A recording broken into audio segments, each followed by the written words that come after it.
There is a specific kind of silence that only exists in the suburbs after 2 a.m.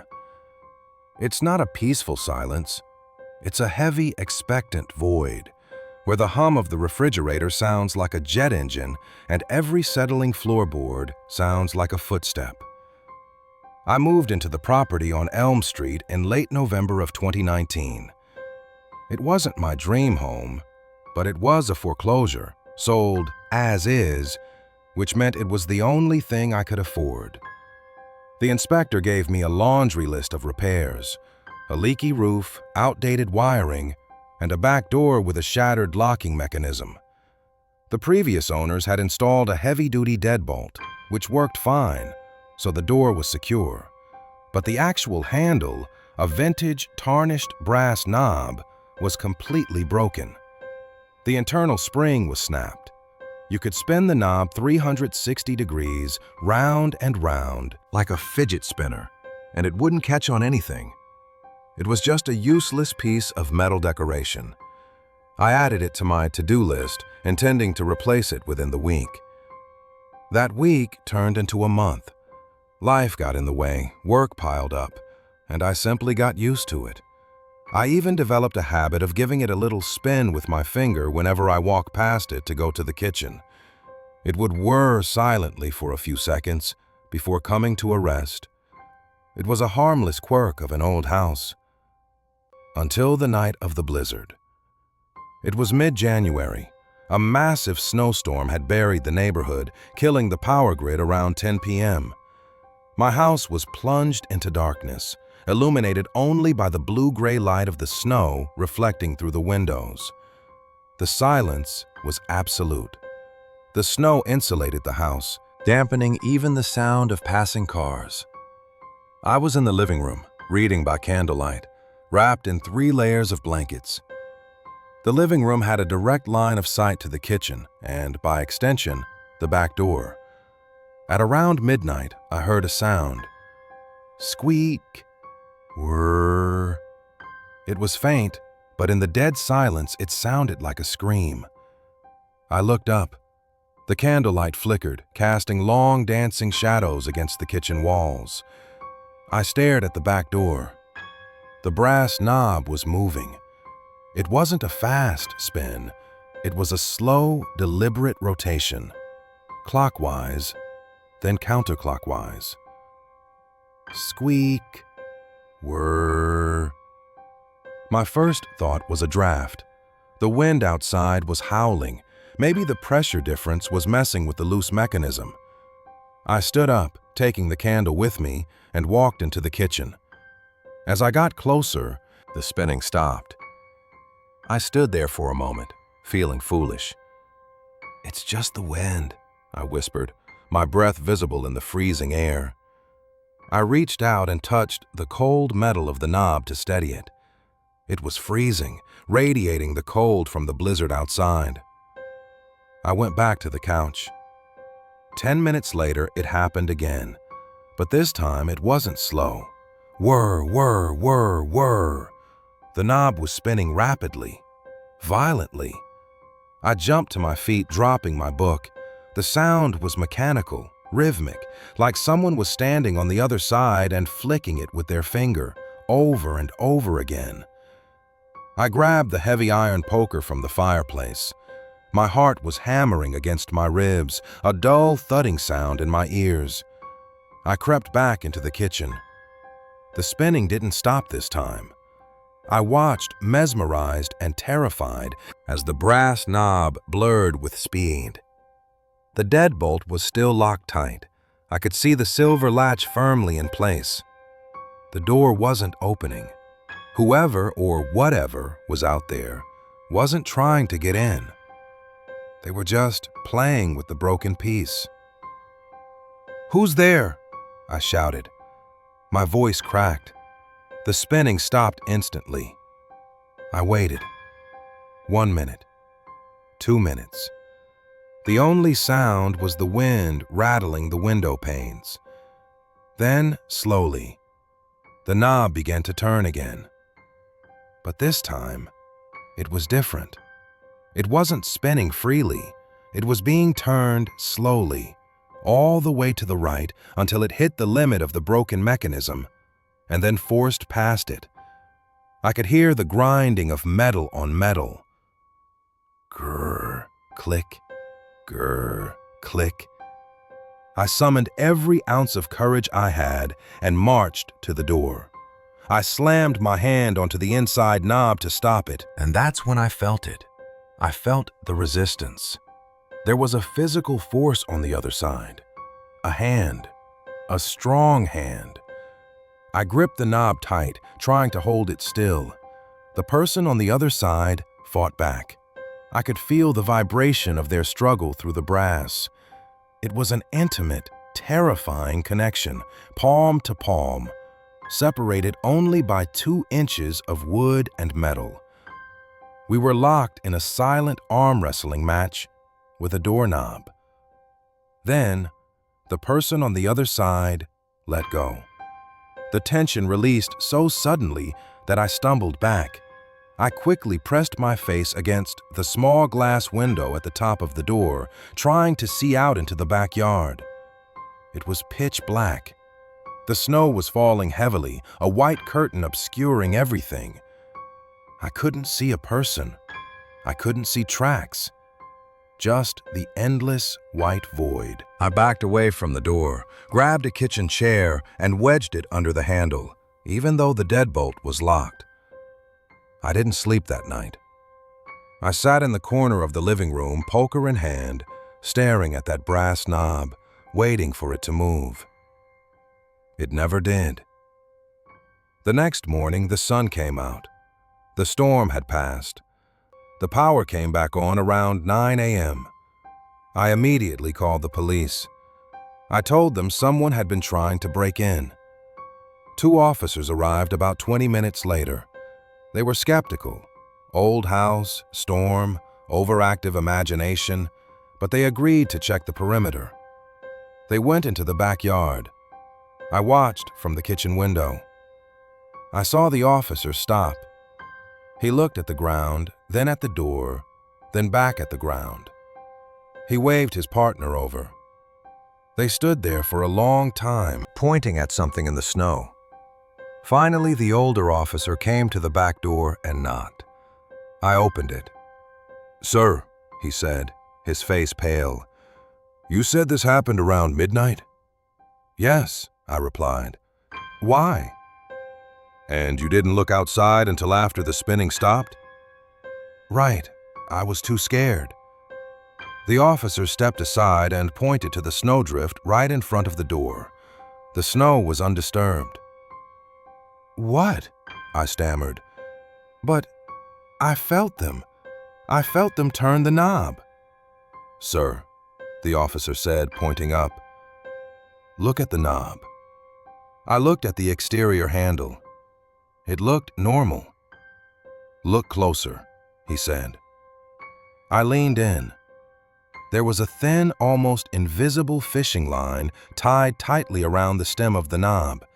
It ran up the door, over the gutter, and disappeared onto the roof. "Someone wasn't standing at the door," the officer said, his voice grim. "They were on your roof. They were pulling the line to spin the knob. They were watching you through the transom window the whole time." My stomach dropped. I looked up at the small rectangular window above the door, the one I hadn't covered with curtains because it was too high. "But that's not the worst part," the officer continued. He walked me out into the yard, about 20 feet back, where the snow had been trampled. There was a perfect set of prints where someone had landed after jumping down from the roof. They weren't boot prints. They were bare feet. Someone had been climbing on my icy roof in the middle of a blizzard, barefoot, just to pull a string and watch me panic. I moved out the next week. I didn't care about the foreclosure hit on my credit. I didn't care about the money. Because sometimes, late at night, I still feel the phantom vibration of that knob turning in my hand, and I wonder, if I had looked up at that transom window, what face would I have seen looking back down at me?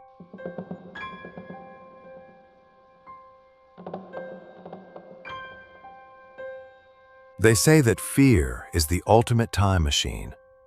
It doesn't matter how old you are, how logical your mind has become, or how strong you think you are. When true primal terror strikes, it strips away your adulthood in seconds. It turns you back into a helpless 6-year-old, shivering under the covers, praying that the monster under the bed isn't real.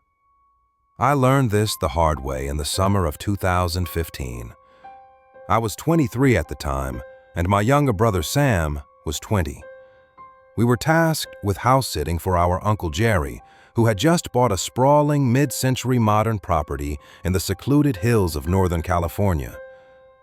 The house was an architectural marvel. Lots of glass, sharp angles, and long, echoing corridors. But it was also isolated. The nearest neighbor was miles down the winding canyon road. Uncle Jerry was a collector of antiques. Not the valuable kind, but the weird kind. His garage was filled with old mannequins, dusty jukeboxes, and rusted carnival equipment. But the centerpiece of his collection was a vintage radio flyer tricycle from the 1950s. It was pristine, almost unnervingly so. Bright cherry red paint, chrome handlebars that gleamed under the fluorescent lights, and a classic silver bell mounted on the right grip. It sat on a shelf in the hallway connecting the garage to the main house, like a trophy on display. The first 3 nights were a blast. Sam and I treated the place like a bachelor pad. We ordered pizza, blasted music, and set up our gaming consoles on the massive 80-inch TV in the living room. On the 4th night, things changed.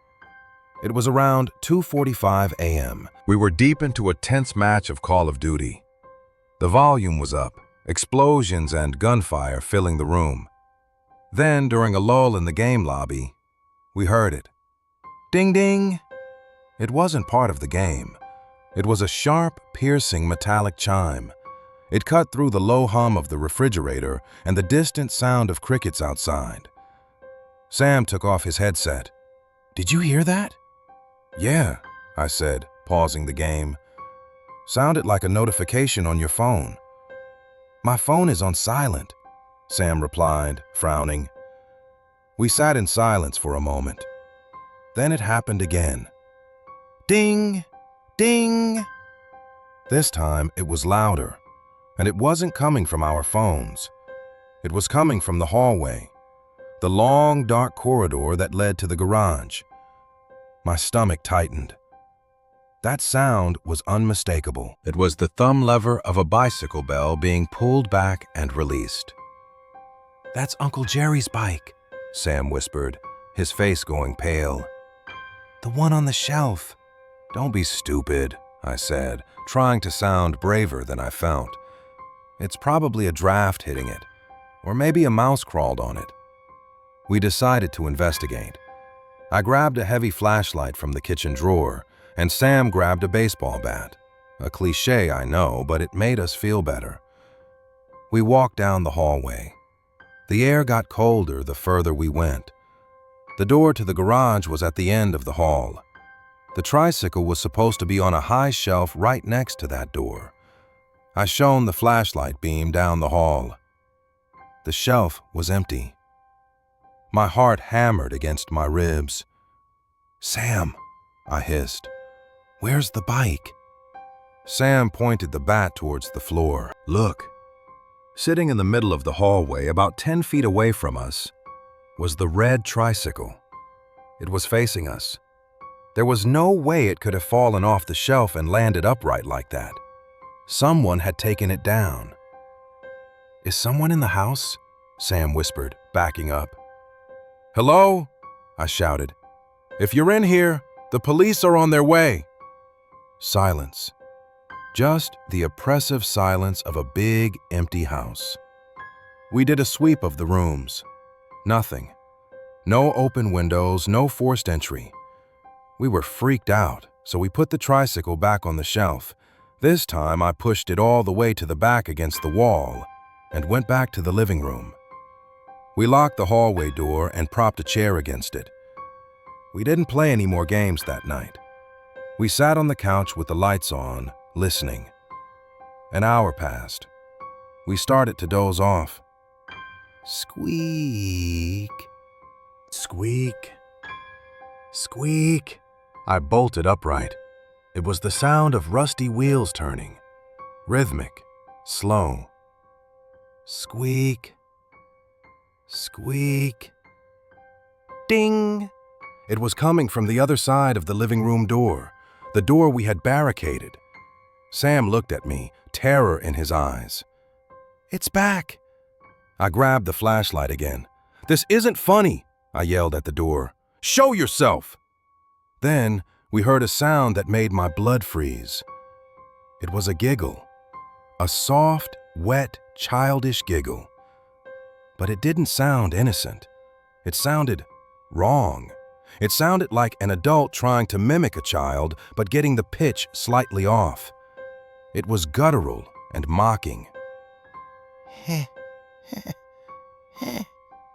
Suddenly, the chair we had propped against the door was slammed away with violent force. The door flew open, hitting the wall with a deafening crack. I aimed the flashlight into the hallway. The tricycle was there again, but this time it was moving. It was rolling towards us, slowly. The pedals were turning on their own, round and round. The handlebars were twitching left and right, correcting the path. But the worst part wasn't the movement. It was the depression on the seat. The red plastic seat was pressed down, as if an invisible weight was sitting on it. I could see the plastic warping under the pressure of something heavy. Ding, ding! The bell rang again right in our faces. Sam screamed. We didn't wait to see what would happen next. We scrambled over the back of the couch, sprinting for the sliding glass door that led to the patio. I fumbled with the lock, my hands shaking so badly I almost dropped the keys. Behind us, the squeaking sound sped up. It wasn't slow anymore. It was furious. Squeak, squeak, squeak, squeak. I got the door open, and we tumbled out into the cool night air. We didn't stop running until we reached my car at the bottom of the driveway. I drove us 5 miles down the road to a 24-hour gas station and called the police. When the cops arrived at the house, they did a full search. They found nothing. No intruder, no footprints. But when they took us back inside to give a statement, the officer pointed to something in the hallway. "You boys said the intruder was riding a bike?" the officer asked, looking skeptical. "Yes," I said. "A red tricycle." The officer shone his light on the hardwood floor. There were tire tracks, thin rubber tire tracks marking a path from the garage all the way to the living room. But the tracks didn't stop in the living room. They continued up the wall. We stared in horror. The black rubber marks went straight up the vertical wall, across the ceiling, and ended right above the spot where Sam and I had been sitting on the couch. And right there, stuck to the ceiling plaster with an impossible defiance of gravity, was the red tricycle. It was hanging upside down, its wheels still slowly spinning. Squeak, squeak. Uncle Jerry sold the house a month later. He said he didn't like the vibe. He never told us what he found in his collection that made him leave so fast. But I know one thing for sure. Sometimes, when I'm driving alone at night and I stop at a red light, I check my rearview mirror, and for a split second, I swear I can see a small red tricycle in the reflection, rolling closer, with that invisible, heavy weight pressing down on the seat.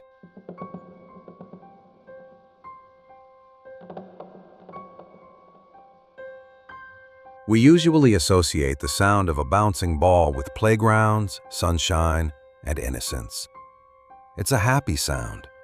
But take that same rhythmic thump, thump, thump, and place it in a dark attic at 3 a.m., and it becomes something else entirely. It triggers a primal alarm in your brain, a warning that something playful has turned predatory. I learned the difference between innocent play and malicious mockery in the autumn of 2019. I work as a freelance architectural photographer, specializing in documenting historic properties before they undergo renovation. I was hired to photograph the Blackwood Estate, a dilapidated Victorian mansion in a historic district that had sat vacant for over a decade. The job required me to stay on the property for 3 nights to capture the way the natural light hit the stained glass at different times of day. The house was beautiful, but oppressive. It smelled of wet cedar and decades of stagnant dust. The electricity was only functional on the ground floor, so once the sun went down, the upper levels were swallowed by absolute darkness. On the second night, I was editing photos on my laptop in the makeshift living room I'd set up downstairs. It was dead silent outside. No wind, no cars, just the hum of my hard drive. Then, I heard it. Giggle. It was faint, coming from directly above me. It sounded like a child, maybe 5 or 6 years old, trying to suppress a laugh. I paused my music. "Hello?" I called out, assuming maybe a neighborhood kid had snuck in on a dare. Silence. I went back to work, telling myself it was just the house settling or a raccoon in the vents. But 20 minutes later, the sound changed. Thump. Roll. Thump. It was the unmistakable sound of a rubber ball bouncing on wooden floorboards. It was coming from the 3rd floor, the attic. I grabbed my heavy-duty MacLeod flashlight and headed for the stairs. As I climbed, the air grew colder. The smell of dust became overpowering. I reached the attic door, a small, narrow panel at the top of a steep flight of steps. I pushed it open. The attic was massive, filled with old trunks, draped furniture, and cobwebs that hung like thick curtains. "Is anyone up here?" I shouted, sweeping the light across the room. The beam landed on the far corner.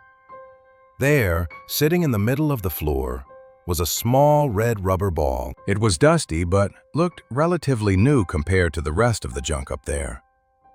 I walked over to it. I picked it up.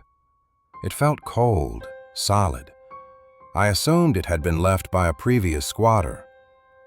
Feeling a bit foolish for being scared, I tossed the ball toward the far wall, intending to leave it there. The ball hit the wall with a thwack.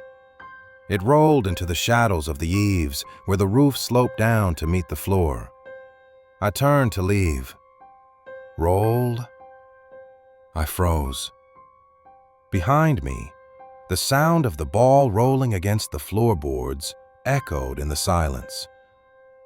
I turned around slowly, shining my light back at the corner. The red ball was rolling back toward me. It didn't just roll. It had momentum. It stopped exactly at the toes of my boots. My mouth went dry. The floor was level. I had checked it with my equipment earlier. Physics didn't work like that. "Okay," I whispered, my voice trembling. "Very funny." I kicked the ball back into the darkness, harder this time. It disappeared into the shadows of the eaves. Giggle. The sound came from the darkness where the ball had vanished, but this time it wasn't a child's giggle. It was deeper, wet, like someone with a chest full of fluid trying to mimic a high-pitched laugh. Then the ball came back. It wasn't rolled, it was thrown. It flew out of the darkness with violent force, whizzing past my ear and smashing into a stack of old mirrors behind me. Crash! I didn't scream. I couldn't. My throat seized up. I pointed my flashlight into the eaves, my hand shaking so bad the beam was dancing. "Who's there?" I yelled. For a second, I saw nothing, just dust motes swirling in the light. Then I saw the face. crammed into the tight space where the roof met the floor, peering out from behind a structural beam, was a face. It was pale, almost translucent. It had large, dark eyes that were too wide, too far apart. And it was smiling. But it wasn't a child. The face was wrinkled, ancient, yet it wore a bonnet like a baby. As the light hit it, the thing opened its mouth. It didn't speak. It just mimicked the sound of the ball bouncing. Thump, thump, thump. The sound came from its throat, perfect and rhythmic, mocking me. Then it began to unfold. It didn't crawl out, it unfolded. Limbs that were far too long and possessed too many joints cracked and snapped as it pulled itself out of the crawl space. It was huge, skeletal, moving with the jerky, unnatural speed of a stop-motion monster. I turned and ran. I practically threw myself down the attic stairs, missing the last 3 steps and crashing into the second-floor hallway. I didn't stop. I could hear it behind me, not footsteps, but the sound of hands and knees slapping against the floorboards, scurrying like a giant spider. Slap, slap, slap, slap. I burst out the front door, scrambled into my car, and locked the doors. I fumbled with my keys, dropping them on the floor mat. I looked up at the attic window. The face was there, pressed against the glass. It was waving at me with a hand that had fingers 6 inches long. I got the car started and sped out of the historic district, not stopping until I was on the highway miles away. I called the owners the next morning and told them I couldn't finish the job due to a structural safety concern. I didn't tell them about the thing in the attic. Who would believe me? But I did check the photos I managed to take before I ran. Most of them were blurry, but one image haunts me every time I close my eyes. It was a test shot I took of the attic corner, using a long exposure to capture the dust. In the photo, the red ball is visible in the foreground, but in the background, deep in the shadows of the eaves, you can see them. Not one face, but 3. There were 3 of them, all crammed into that tiny space, their limbs tangled together like a nest of rats. And all 3 of them were looking directly at the camera, smiling. I deleted the photos. I destroyed the memory card.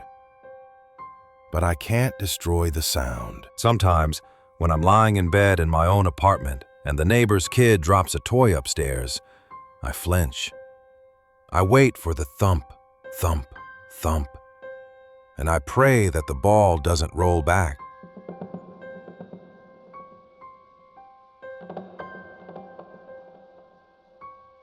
We often convince ourselves that our homes are sanctuaries. We lock our doors, arm our security systems, and close our blinds, believing that we can physically shut out the dangers of the world. But what do you do when the intruder doesn't need to pick a lock? What do you do when the danger is already standing in the corner of your room, watching you sleep, waiting for your eyelids to flutter open? I learned the fragility of safety in the winter of 2015. I had just moved back into my childhood home in rural Montana to help my mother after my father passed away. The house was an old ranch-style property, isolated by miles of snow-covered fields and dense pine forests. It was the kind of silence that rings in your ears. I took over the guest bedroom in the basement. It was finished, warm, and private, but it had always unsettled me as a kid. The windows were those small rectangular wells near the ceiling that looked out at ground level, offering a perfect view of nothing but snow and darkness. The activity didn't start immediately. It waited until the grief had settled, until the house felt empty and vulnerable. It began with the girl. I was in the basement living room late one night, around 1 a.m., reading a book. My mother was asleep 2 floors up. The silence was broken by a soft, rhythmic swishing sound on the carpet, like fabric dragging. I looked up. Standing by the doorway to the laundry room was a little girl. She couldn't have been more than 6 years old. She wore a white, frilly dress that looked like something from a vintage photograph, and she had a mass of tight, blonde, curly hair. She wasn't transparent. She looked solid, real. "Hello?" I stammered, thinking a neighbor's kid had somehow wandered in. She didn't speak. She just raised a small, pale finger and pointed towards the far corner of the room, behind my recliner. Her face wasn't scary. It was terrified. Her eyes were wide, brimming with tears. She looked like she was silently begging for help. I turned my head to look where she was pointing. There was nothing there but shadows. When I turned back, she was gone. I tried to rationalize it. Stress, grief, exhaustion. I told myself I had fallen asleep while reading. But 3 nights later, the atmosphere in the basement shifted. It became heavy, charged with static electricity. The air tasted metallic, like ozone. I woke up at 3 a.m. to the feeling of being watched. You know that sensation, the prickling on the back of your neck. I was lying on my side, facing the wall. I rolled over. Standing at the foot of my bed was the little girl. She was shivering, visibly shaking. She was looking past me towards the head of the bed. She mouthed one word over and over again. I couldn't hear it, but I could read her lips. "Run." I sat up, my heart hammering. "Who are you?" She vanished into thin air, like smoke in a breeze. That's when I noticed the smell. It wasn't the metallic smell from before. It was the stench of old, stale tobacco and rotting earth. It was suffocating. I slowly turned my head to the corner of the room, the same dark corner the girl had pointed to days earlier. He was there. He was impossibly tall. The top of his head brushed the ceiling tiles, which were 7 feet high. He was a silhouette, a void darker than the darkness around him. He wore a long trench coat that flared at the bottom, and on his head was a wide-brimmed hat. A cowboy hat, or maybe a fedora, I couldn't tell. It shadowed his face completely. He had no eyes, no mouth, no features. Just a smooth black surface where a face should be. But I could feel him smiling. I was paralyzed. Not sleep paralysis, I could move, but fear had locked my muscles. He didn't move towards me. He just stood there, radiating a wave of pure malevolence. It felt like he was feeding on the terror the little girl had left behind. After what felt like an hour, he simply dissolved. He faded into the shadows as the sun began to rise. I didn't tell my mother. I didn't want to scare her. But I started sleeping with the lights on. The climax happened a week later. A blizzard had knocked out the power lines. The basement was pitch black, illuminated only by the flashlight on my phone. I was lying in bed, fully dressed, ready to run.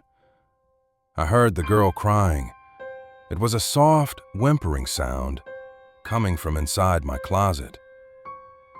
"Please, no, please." Against my better judgment, I got up. I walked to the closet door. My hand trembled as I reached for the knob. "I can help you," I whispered. I threw the door open. The closet was empty. Suddenly, the door slammed shut behind me. I spun around. The tall man was standing right in front of the closet door, blocking my exit. Up close, he was even more terrifying. The smell of rot was nauseating. He leaned down, his faceless head inches from mine. I could hear his breathing, a wet, rattling sound, like fluid in the lungs. He reached out a hand. His fingers were long, spindly, and ended in sharp points. He didn't touch me. He reached past me into the closet and pulled out the little girl. She had materialized in the corner behind me. He grabbed her by her curly hair. She didn't scream. She just looked at me with those sad, terrified eyes. Then the tall man spoke. It wasn't a voice, it was a vibration that rattled my skull. "She is the bait. You are the meal." He threw the girl towards me. I flinched, closing my eyes. When I opened them, the lights had flickered back on. The room was empty. The closet door was open.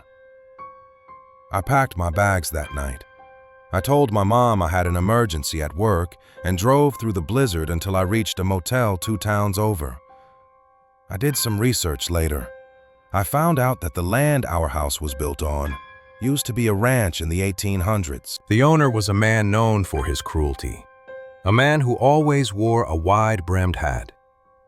Legend said he had a daughter who went missing during a harsh winter.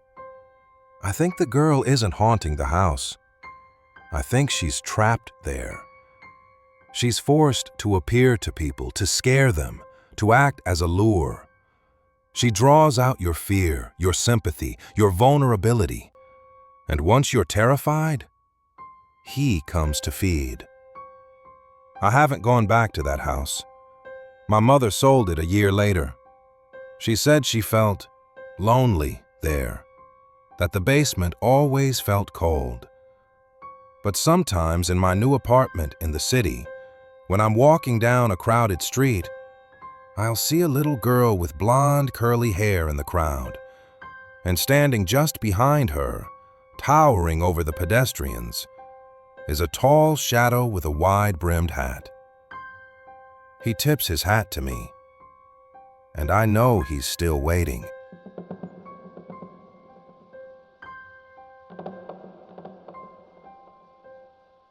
We tend to think of death as a departure.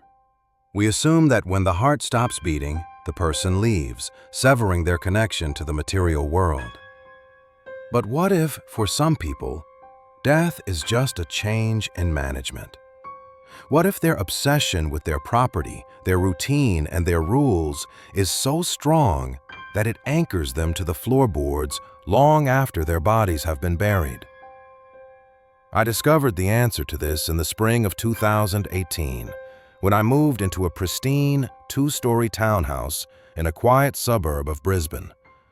The previous owner, a woman named Mrs. Higgins, had passed away in the master bedroom at the age of 89. She had no children, no living relatives. The estate was selling the house cheap to settle her debts. As a junior detective working chaotic shift hours, I needed quiet and I needed cheap. This place seemed perfect. The house was frozen in time. Floral wallpaper, heavy oak furniture, and the lingering sickly sweet scent of lavender and mothballs. The estate agent told me I could renovate, but for the first few weeks, I was too exhausted to change anything. I just lived in Mrs. Higgins's world. The strangeness began with the corrections. I'm a messy guy. I leave my boots by the door, my keys on the kitchen island, and my jacket on the back of the sofa. But every morning when I came downstairs after sleeping off a night shift, the house would be different. My boots would be lined up perfectly parallel on the shoe rack. My keys would be in the ceramic bowl on the side table. My jacket would be hung in the coat closet, buttoned up. At first, I thought I was doing it on autopilot, sleepwalking maybe. The job was stressful. Memory gaps happen. I laughed it off. At least I have a tidy ghost, I joked to my partner at the station. But the atmosphere shifted from helpful to controlling very quickly. One evening, I decided to move the furniture in the living room. I pushed the heavy armchair closer to the TV and rotated the coffee table. I liked the new layout. That night, I woke up at 3:14 a.m. The house was silent, but the air felt heavy, like the pressure drop before a cyclone. I heard a sound from downstairs. Scrape, thud. Scrape, thud. It was the sound of heavy furniture being dragged across the carpet. I grabbed my service weapon from the nightstand, instinct taking over, and crept to the top of the stairs. The hallway was dark. I listened. Below me, I heard a huffing sound. Not a breath exactly, but the sound of exertion, like an old woman struggling to lift something heavy. "Police!" I shouted, flipping on the hallway light. "Identify yourself!" The dragging stopped instantly. The house was dead silent. I went downstairs, gun drawn, clearing room by room. The back door was locked. The windows were secured. No one was there. But in the living room, the armchair was back in its original corner. The coffee table was rotated back to its precise original angle. And sitting on the table, exactly in the center, was a single lace coaster. I hadn't owned a coaster in my life. A cold chill crawled up my spine. It wasn't fear of an intruder. It was the realization that I wasn't the master of this house. I was a guest, and I was being rude. From that night on, the care became suffocating. If I stayed up past midnight on my nights off, the TV would abruptly turn off. If I brought a date home, the temperature in the house would drop to freezing and the lights would flicker violently until she left. But the climax, the night that made me leave, happened when I got the flu. I was bedridden with a high fever, drifting in and out of consciousness. I was weak, defenseless. I remember lying in the master bedroom, her bedroom, shivering uncontrollably. Around 2 a.m., I felt the mattress dip. Someone had sat down on the edge of the bed. In my feverish delirium, I thought it was my mother. "Mom," I croaked. A hand brushed my forehead. It wasn't a warm, comforting hand. It was dry, papery, and freezing cold. The skin felt like parchment. "Shh," a voice whispered. It sounded like dry leaves skittering on pavement. "You need to rest, dear. You look terrible." I tried to open my eyes, but my eyelids felt like lead. I felt the blankets being pulled up, tighter, tighter. The duvet was pulled up to my chin, then my nose, then my eyes. She was tucking me in, but she wasn't stopping. She was pulling the heavy wool blanket over my face. I tried to struggle, but my limbs were heavy with fever. The weight on the bed shifted. She leaned over me. I could feel the cold radiating from her body through the blanket. "Sleep now," the voice rasped directly into my ear through the wool. "Stay here with me. It's safer here. The world is too loud for you." She pressed down. She wasn't trying to kill me out of malice. She was trying to keep me. She was tucking me in like a doll in a box, preserving me. Panic surged through my system, overriding the sickness. I thrashed, gasping for air, and threw my arm out, connecting with the lamp on the nightstand. Crash! The sound of shattering glass broke the spell. The weight on the bed vanished instantly. I ripped the blanket off my face, gasping for air. The room was empty, but the smell of lavender and mothballs was so thick I could taste it. And there, on the nightstand, amidst the broken glass of the lamp, was a glass of water and 2 aspirin tablets. They hadn't been there when I went to sleep. I didn't wait for morning. I crawled out of bed, fever and all, grabbed my car keys and stumbled out of the house. As I unlocked the front door, the handle fought me. It stuck, rattled, and refused to turn for a solid 10 seconds before finally clicking open. It felt like a hand reluctantly letting go of my wrist. I slept in my car in the police station parking lot for 3 days until the fever broke. I never spent another night in that house. I hired movers to get my stuff. When the movers brought my boxes to my new apartment, the foreman handed me a small envelope. "Found this in your coat pocket, mate," he said. I opened the envelope. Inside was a handwritten note, in elegant, old-fashioned cursive script. "Don't forget your coat next time. It's cold outside." I checked the coat I had worn that night. The top button, which had been loose for months, had been sewn back on with black thread. I burned the coat. Sometimes, waking up in my new apartment, I still check the foot of my bed. I check to make sure the blankets aren't tucked in too tight. Because I know that somewhere in Brisbane, there is an empty house waiting for a tenant who will follow the rules. And I know she's still waiting to tuck someone in. Forever.